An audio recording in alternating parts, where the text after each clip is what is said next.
एक आंवलिया राजा था और बताते हैं कि रोज़ 1 मन सोने के आंवले का दान किया करता था और आंवला दान करके ही उसका नियम था कि वो जीवता था।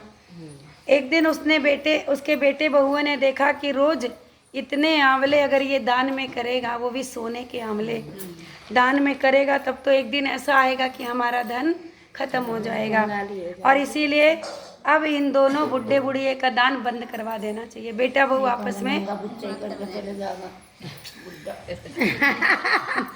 आपस में बात कर रहे थे दोनों।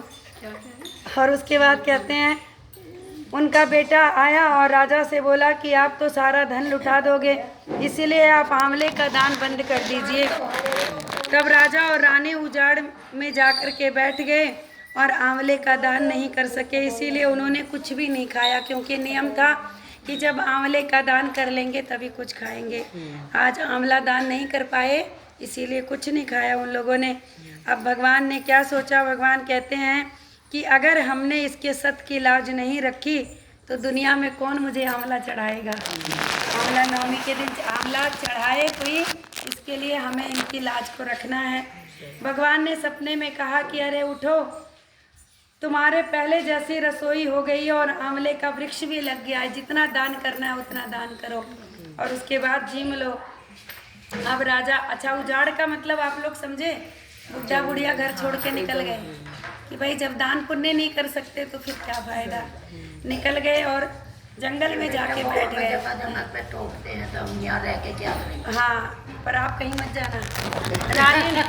रानी ने उठकर देखा तो पहले जैसा राजपाट हो गया और सोने के आंवले के वृक्ष घर के पास लगे हुए। अब तो राजा रानी 1.25 मन आंवले का दान रोज करते।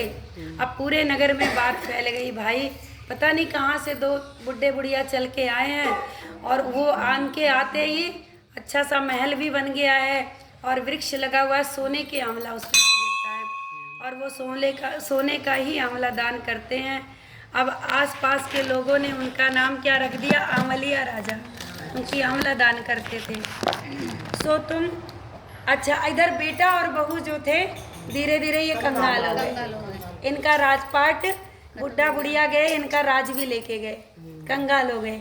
अब उसके बाद अब ऐसा हो गया कि एक एक रोटी के मोहताज हो गए।